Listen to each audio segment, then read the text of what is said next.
Akhir 2019, Israel bersumpah akan menjadikan seluruh Palestina milik mereka tahun 2020 ini. Mereka akan meningkatkan kebrutalan mereka untuk merampas seluruh Palestina. Terjadi perselisihan, perebutan kekuasaan, gempa-gempa terjadi, petaka terjadi. Saat itu Baitul Maqdis dimerdekakan. Nah, Bapak Ibu, bicara tentang Baitul Maqdis, saya ingin ajak Bapak Ibu, punya perananlah kita untuk kemerdekaan Baitul Maqdis. Mau? Sejak 2016, Mekah, Madinah yang dipimpin oleh kerajaan Arab Saudi sekarang sudah resmi menjadi negara liberal. Betul tidak? Pintu-pintu dosa maksiat dibuka lebar-lebar dan dibuat sekarang. Betul apa tidak? Maka Umar bin Khattab pernah naik ke atas mimbar ketika terjadi gempa di Madinah. Zaman Nabi pernah terjadi gempa.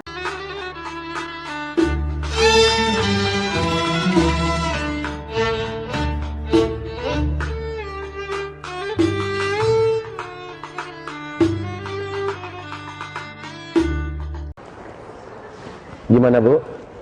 Siap menghadapi ini? Siap menghadapi ini? Saya tidak siap. Bagaimana Ibu? Ibu siap? Kalau boleh memilih dan kalau bolehlah kita berdoa pada Allah. Wafatkan hamba ya Allah sebelum huru hara ini terjadi. Betul tidak? Tapi minta wafat itu haram.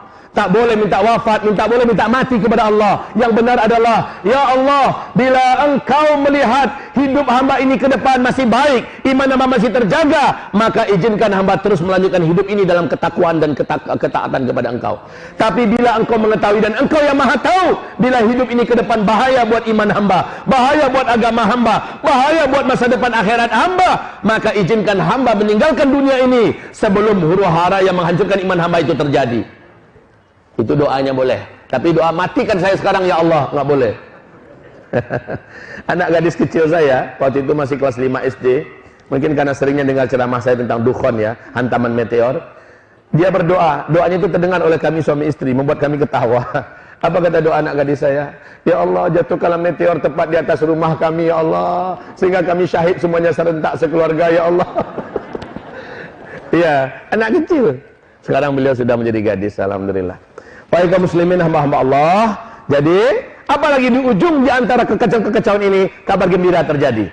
Rasulullah berkata, saat Mekah Madinah sedang kacau-kacaunya, sedang berdarah-darah, sedang kelaparan, sedang ribut-ributnya, ketika itu Baitul Maqdis akan dimerdekakan oleh hamba-hamba Allah yang terkuat di zaman itu, kata Rasulullah sallallahu alaihi wasallam. Alhamdulillah, Baitul Maqdis sekarang sudah resmi dijajah kembali oleh musuh Allah dan musuh kita bersama. Amerika Serikat yang dipimpin oleh Donald Bebek, dia sudah mengumumkan bahwa Baitul Maqdis adalah ibu kotanya Israel. Berarti tak lama lagi, apalagi Israel bersumpah ya, akhir 2019 Israel bersumpah akan menjadikan seluruh Palestina milik mereka tahun 2020 ini. Mereka akan meningkatkan kebrutalan mereka untuk merampas seluruh Palestina. Jika itu terjadi, insya Allah Ta'ala Allah akan datangkan hamba-hamba Allah terkuat dan terbaik yang akan membebaskan Masjidil Aqsa. Dan pembebasan Masjidil Aqsa di akhir zaman terjadi ketika Mekah Madinah sedang chaos. Dan menuju chaos Mekah Madinah sudah dekat. Oke? Tadi saya katakan letak chaos Mekah Madinah termasuk gempa-gempa, termasuk pertumpahan darah gara-gara perebutan kekuasaan. Wahai Bapak Ibu, sejak 2016 Mekah Madinah yang dipimpin oleh kerajaan Arab Saudi sekarang sudah resmi menjadi negara liberal. Betul tidak? Pintu-pintu dosa maksiat dibuka lebar-lebar dan dibuat sekarang. Betul apa tidak? Maka Umar bin Khattab pernah naik ke atas mimbar ketika terjadi gempa di Madinah. Zaman Nabi pernah terjadi gempa. Nabi langsung tahan tangannya di atas tanah, lalu Nabi berkata, "Hai bumi, tenang. Bukan sekarang masa kamu gempa. Tenang kamu." Langsung bumi diam. Kalau gempa terjadi zaman kita, Bapak jangan buat macam itu pula. Bumi diam. Enggak level kita, enggak makom kita, itu makomnya Rasulullah, ya. Nanti di akhir zaman gempa terjadi di Mekah Madinah, kata Rasulullah. Nah, kenapa para sahabat tahu dari Rasulullah gempa bumi terjadi di Mekah Madinah kalau dosa sudah dibuat terang-terangan? Makanya ketika Umar bin Khattab yang memimpin, terjadi gempa, langsung Umar naik ke atas mimbar, mukanya merah, matanya melotot, dan suaranya menggelegar. Apa kata Umar? Siapa yang sudah berbuat maksiat secara terbuka dan terang-terangan, padahal saya memimpin?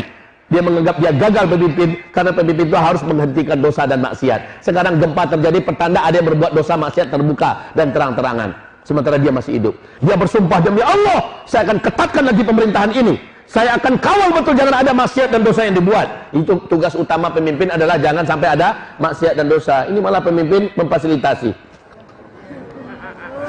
malah melakukan.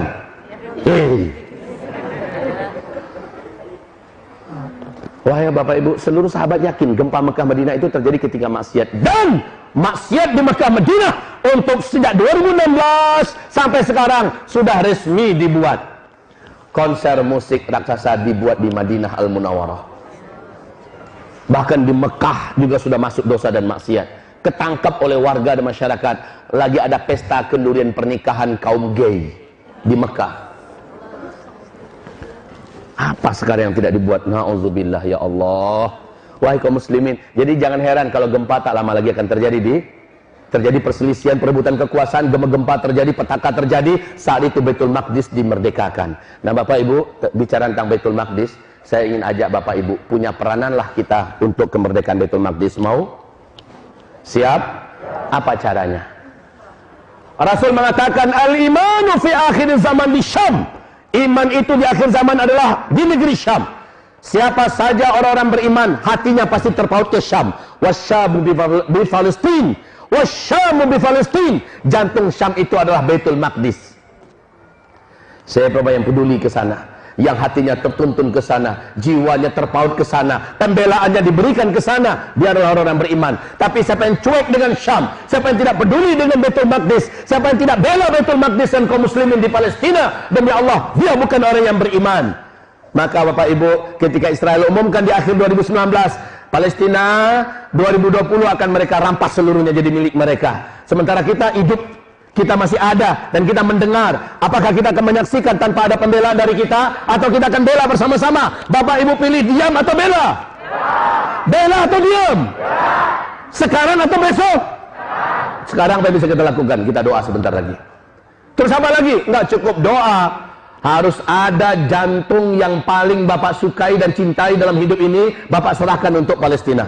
Jantung hati kita, duit yang ada di tangan kita, kumpulkan untuk bela Baitul Maqdis.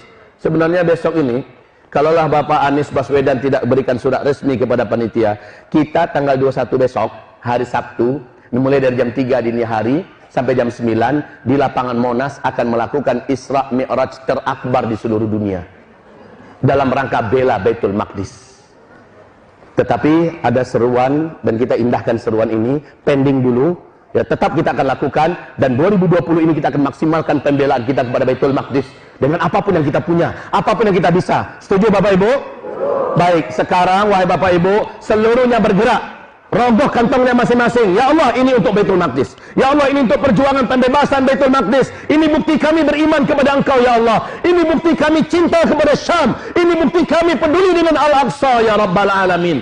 Maka hamba-hamba Allah, kita sekarang ambil dana-dana kita, siapkan. Maka panitia insya Allah akan menjalankan amanah yang kita amanahkan bagi mereka. Yang pertama, wahai hamba-hamba Allah yang kami muliakan. Kemudian di waktu yang bersamaan, alhamdulillah Ustadz Abdul Somad, guru kita yang tercinta, telah meresmikan gedung untuk tingkat mulazamah al-hufaz di pesantren kami. Ini adalah kampus ketiga.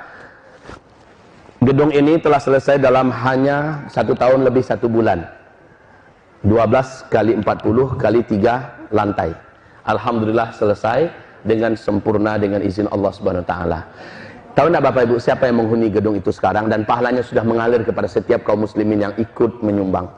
Gedung itu sekarang sudah dihuni oleh anak-anak kita yang sudah hafal Quran 30 juz. Sekarang mereka seluruhnya sedang mengambil program sanad kepada para guru dan masyayikh. Masalah kita adalah masjid kecil kita yang dibangunkan oleh Yayasan Qatar 10 kali 12 udah nggak bisa menampung santri lagi.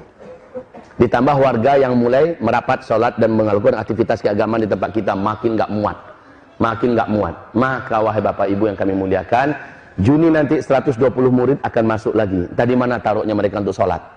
Maka alhamdulillah kita masih punya tanah ke kanan, kita masih punya tanah ke kiri, kita masih ada tanah ke belakang. Kita akan perluas lagi 220 meter lagi insyaallah taala. Ini juga pagi ini serentak berkat sekalian dengan bela Al-Aqsa, bela Baitul Maqdis, serentak kita kumpulkan, nanti kita bagi dengan panitia. Kami sudah sepakati itu, 50-50%-nya adalah untuk bangun masjid, untuk pencetak para kader ulama-ulama di pesantren kita di sana, 50%-nya adalah untuk bela Baitul Maqdis dan bela Islam di Indonesia ini. Siap Bapak Ibu? Ringankan hati Bapak Ibu untuk perlindungan kita di akhir zaman. Tafadhol, silakan ada yang bergerak dari panitia Mudah-mudahan Allah Subhanahu wa taala menjadikan yang kita kumpulkan ini sebagai salah satu di antara benteng kita di akhir zaman. Barakallahu fikum. Silakan kalau ada yang akan membantu untuk jalan. Semoga Allah mencintai Bapak Ibu semuanya. Bismillah.